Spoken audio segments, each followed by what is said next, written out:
Ouais, bonjour la famille, comment vous allez? J'espère que vous allez bien. Là, ici c'est Gambi YouTube. J'espère que tout le monde va ok. Les gars, aujourd'hui je viens pour dire la vérité, rien que la vérité. Parce que tout c'est trop. C'est concernant Laura Bazooka et Ghetto-V. Voilà. Moi j'ai vu la sortie de Ghetto-V hier que je vais partager avec vous aujourd'hui. Et dans la vidéo, il a parlé de beaucoup de choses. Et par exemple, ce qu'ils ont fait quand ils étaient ensemble, la manière dont ils me goussaient, c'est une façon dont... Non, il a dit certains trucs qui ne m'ont pas beaucoup. Je vois que c'est de trop. C'est de trop. Si toi et une fille, vous étiez ensemble et que vous vous êtes quittés, c'est pas la raison pour laquelle tu vas la traîner de partout. Parce que moi, je me souviens très bien, Laura Bazooka, elle me faisait pas de sortie. Depuis 3 ans qu'ils ont quitté, et ils ne sont plus ensemble, parce que c'était en 2022, je pense bien. C'est Ghetto-V chaque jour, qui attaquait, comment l'appelle-t-on, Laura Bazooka chaque jour. Or que elle n'a jamais, je sais pas, même si elle répondait une fois par truc là, genre, tu vas savoir que elle ne veut plus rien savoir sur Ghetto, ouais. Elle ne veut plus rien savoir sur Ghetto. Mais pas acharnement. Jusqu'à avant-hier, il a commencé par répondre. Et qu'est-ce qu'il a fait qu'il a commencé par répondre? Les amis abonnés, écoutez très bien. Moi, je pense bien que c'est la sortie que Ghetto-V a fait. Ghetto-V et le Rwanda ont fait concernant Yeyo Star, tu vois. Mais là n'est pas le problème. C'est le fait qu'ils l'ont impliqué dedans. Ils l'ont impliqué dans leur sortie.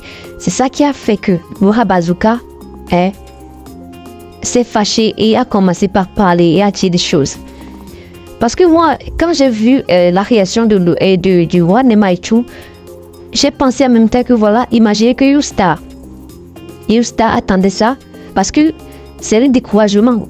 Imagine que tu aimes une femme et tu prévois l'épouser et il y a certains trucs, des rumeurs sur elle, comme quoi toi c'est la fille là que tu as choisi, ce que les gens, c'est une bordel et tout, ce que les gens ont déjà, ce que moi j'ai fait. Imagine un peu ce que ça te fait, ça te frustrer. C'est pas toi seul, mais la famille. La pression de la famille, les gars. C'est ça le plus important. Tu vas voir que peut-être que le garçon ne va pas décider de laisser la fille. Mais compte tenu de la pression de la famille, obligé, il va vouloir laisser la fille. Tu vois? C'est ce que Ghetto et c'est ce que Laura Bazooka a vu venir. Et il a dit non. Parce que imagine que tu aimes un garçon. Et puis, il y a des gens qui disent que voilà, moi je l'ai déjà mouru et tout. Comment est-ce que tu vas te sentir? Moi, je vais dire la vérité, Ghetto-V n'a qu'à arrêter ce qu'il fait là. C'est rien de trop, c'est rien de trop. Parce que moi, je vois Laura Bazooka, la manière de le soir, tu vas voir que c'est pas ça en fait. C'est pas ça. Elle a beaucoup dans le cœur. Elle saigne beaucoup dans le cœur. Donc, c'est ça. Et conseil aussi à Yeyo Star, c'est pas cool Ghetto-V que tu vas laisser Laura Bazooka. Sauf si toi-même tu ne prévoyais pas l'épouser. Sinon, si tu prévoyais vraiment l'épouser, car c'est pas cool ce qui se passe, si tu vas laisser Laura Bazooka. Si tu vois cette vidéo, voilà. C'est pas cool de ce qui se passe que tu vas laisser Laura Bazooka. Sauf si toi-même, tu ne prévoyais pas l'épouser, tu t'amusais seulement. Mais si tu prévois l'épouser vraiment, gars, faut pas écouter ce qui se disent. Faut pas écouter ce qui se disent. Tout le monde fait des erreurs dans la vie. Toute femme a son secret. C'est parce que c'est pour Laura Bazooka qui est sortie. Gars, c'est ce que moi j'ai à dire. Je vous laisse regarder la vidéo de Ghetto-V, la vidéo qui m'a fait réagir. Ainsi, et gars, on se capte. Ciao. Bon, on ne peut pas jurer. Quoi qu'il va dire?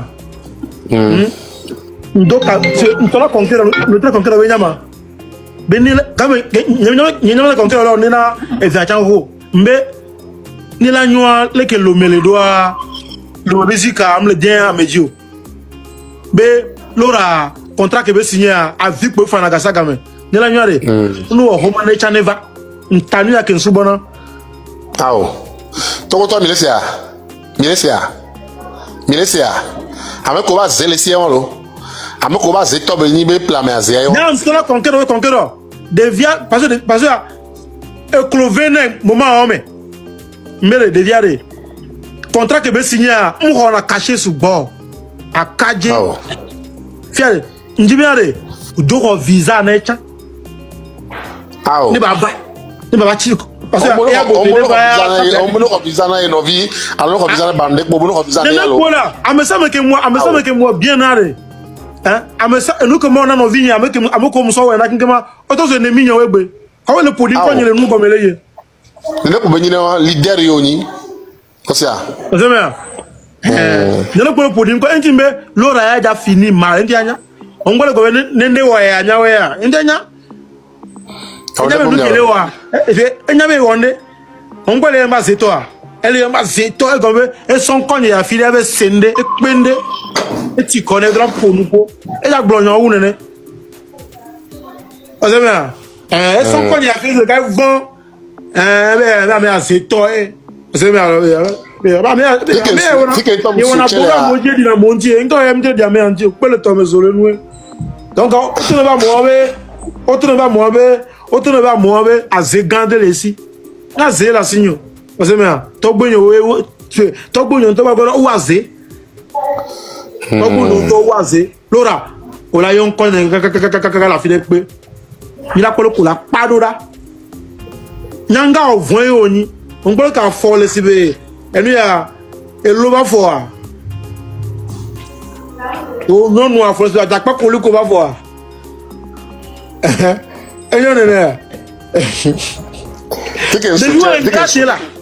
Fique soutien la conquérant même Jessie non ton cousine quand on a non Jessie non don Jessie non don ya Jessie non le doit ya ami masilongela le kolabe na pata miso te pe de kala fide la ya Jessie non Jessie mo réussir am na yebena ko ala de réussir are ma yebe grand frère la ame boto le famille am ndo taode ndo mi no be grand frère ndo mo na vidéo ku famille me to ko ndo ga de conquérir be grand frère on to fofo le be grand frère parce que ndo ta fofo que dinasa kwa mo ba voan mo ba voan no fofo ante ba penser na mo be eno bien ni lora eno bien alors lora on et to le no hamu le di sale ya ko so o be ba me go et to sulari o ba na no nye et to ane fiki so la bien nyona nye fiki so la bien nyona to nye fiki so la bien nyona to nye gege nous sous l'Amérique no de nyonwa no de nyon le fier no mnyao nyonu wala tikla pe domino fan no ve jak pali gandia no ne homa voa ne jivi de ka ta support ta do du no lora me de pe nton gbade o ameke na be va America yo va ko be ade ya me le reconnaissant na mère me le reconnaissant na mère ame voye lié là frère njato a vu njabonya la na o chesa makola mais bon que be fané noir voir ba me que sona Ghana yo no yo on tole yo barkala te ko lanu o ne ma Korea ba bo we do ka bon gawo me ke ele go je me da ko de alo go yense ko oh gawo me o chalo ni o kwa vene be nya enya be nu gbegbele yin ne va se ka esalan ku para ko camera la film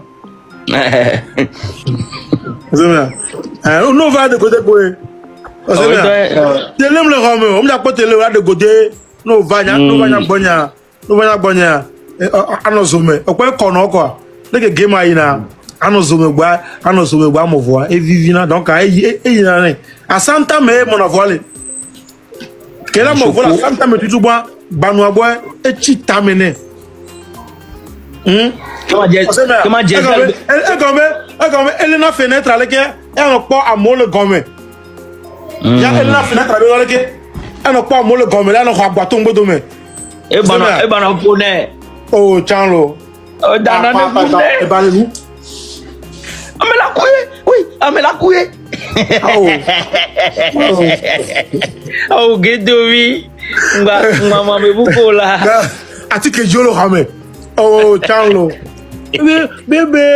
bebe ngbana okay ewo ko tolo ko gba nu enu no na ko no sokoni ni into na kota gbalo ali go do no ano dazo ka ne ko apela mo gba into na ejo jona assassino gba ta kwa ni mo fo ya nya be into le gbe yo azu ya enu ko lo kwa mo la pe ncha o ayarubia amele na oga o le tre enye wa ya no pire we o no ga no we le fa vivo we adolo we o ve so ga play match 500,000 enye no magume we enja banu emie no na mene be nke ma mo fa nke ma ebe o be nyenu kele we ngba ko egbo pa ento wa na wewe kwa abana ero atajina banu aza akapo ya ntona na yome don on se connaît o via bonité sans caresse ye o nyanyo wana caresse o nyindo tan o va lora no be o caresse no lora ko kuero alo nyola ba bié donc à debout de kale brité qui est nyalé hanchi bon nyalé amela kuye nyalé to bi hashiru nyabe de yale no don kude e de ke non soit e de le ya e ko le cuisine me e won cuisine me le méchant ghetto o se ne do me nko are e ke nlo be mhoho o se me chukuni ni amela kuye yo chanlo ba amela kuye matin nglo ba so be sérieux là ezo bi banglo be yesu bang mere lora o mo vola samta me po a samta me yo o le fenêtre o le pa mo le ga mo va le yi yo le ko to ngbodo me donc a obleu você me agbo de ko ka te diko você me gedo fique bele ware no you have mi tapoter la nyoto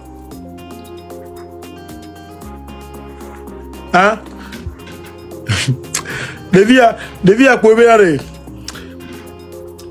devia ko be na amerebe c'est vulgaire à chaque be vidéo quand on le bon mo on va bon c'est vulgaire le fou no yi no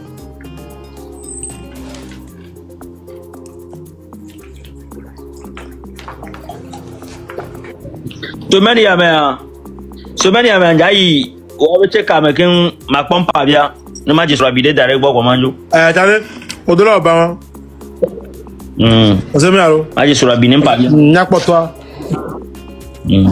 toi ame antom le filmer tu aso dare réseau jo a de fu e to nyapo e to mdo ta on va les ameke do ta e to jo npo ji o ameke va le no on va les zui conquer ku to ameke garo monele po noa garo monele po noa e bina jibo we no mo sho anyore lo wa sho akenu ala wa e pe o mbenyo nu da kon ku noa bon et Tony we no ne va de elle gbole da kon ku noa quoi non da kon ku noa ya no soutenir à moi a rasito de no po nyon de le commentaire mais pas rasito jan